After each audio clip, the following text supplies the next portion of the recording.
مولانا طلحہ رحمۃ اللہ علیہ، جو حضرت شیخ الحدیث رحمۃ اللہ کے فرزند ارجمند تھے، میرے اوپر بہت مہربان تھے۔ زندگی میں 5-6 مرتبہ اکٹھا حج کرنے کا موقع ملا تو عرفات کے میدان میں وہ ہمیشہ دعا کروانا یا بیان کرنا اس عاجز کے ذمہ ہی لگاتے تھے۔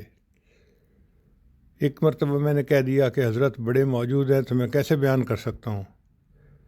تو ہنس کے کہنے لگے کہ بڑے ہی تو کہہ رہے ہیں بیان کرو، تو پھر کیوں نہیں کرتے؟ پھر ایک دفعہ مجھے کہنے لگے میرا دل چاہتا ہے کہ آپ میری دعوت قبول کریں اور سہارنپور آئیں۔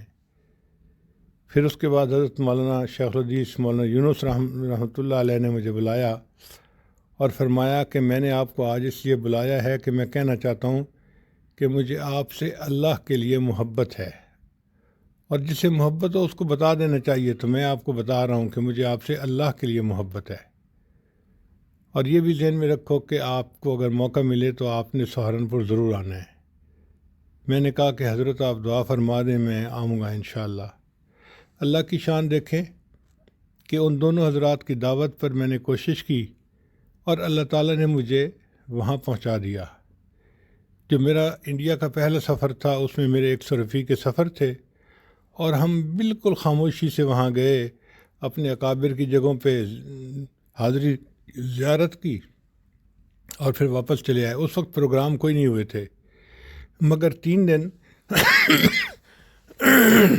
سہارنپور میں حضرت مولانا طلحہ رحمۃ اللہ علیہ نے اپنے پاس مہمان رکھا، جس کو کچا گھر کہا جاتا ہے، وہ بھی دکھایا، اپنے حالات بھی سنائے، والد کے حالات بھی سنائے، اور ان کی اہلیہ جو تھیں وہ میری اہلیہ سے بہت زیادہ محبت رکھتی تھیں۔ تو انہوں نے کہا کہ 3 دن میں نے مہمان نوازی کرنی ہے، پھر اس کے بعد جانے دینا ہے۔ حضرت شیخ الحدیث مولانا یونس رحمۃ اللہ علیہ نے کہا ہوا تھا کہ صبح جب بھی اٹھیں آپ میرے کمرے میں آ جائیں اور سارا دن میرے پاس ہی رہیں۔ چنانچہ میں وہیں ان کے پاس ان کے کمرے میں ہی رہتا تھا۔ پھر ایک دن مجھے کہنے لگے کہ رائے پور کیوں نہیں چلے جاتے؟ میں نے کہا حضرت مجھے تو راستے کا پتہ نہیں، اگر کوئی ہو ساتھی سب لے جانے والا تو میں تیار ہوں۔ تو حضرت نے اپنے خادم کو حکم دیا اور وہ مجھے رائے پور بھی لے گئے۔ پھر جاتے جاتے فرمانے لگے جب آپ جا ہی رہے ہیں تو آگے کلیر شریف بھی قریب ہے، وہاں سے بھی ہوتے آنا۔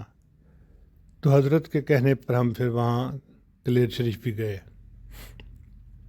واپسی پر ہم دارالعلوم دیوبند بھی گئے تھوڑی دیر کے لیے، اور اس کے بعد پھر نانوتا اور اپنے اکابر کی جگہیں تھیں، تھانہ بھون، ان سب جگہوں پہ الحمدللہ ہم نے حاضری دی اس سفر میں۔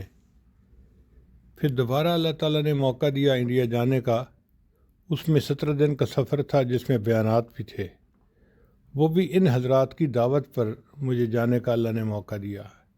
اس میں پھر مختلف شہروں میں بیانات ہوئے، اور وہ سفر ہے جو کتابوں میں ان کے بیانات وغیرہ بھی آ چکے ہیں۔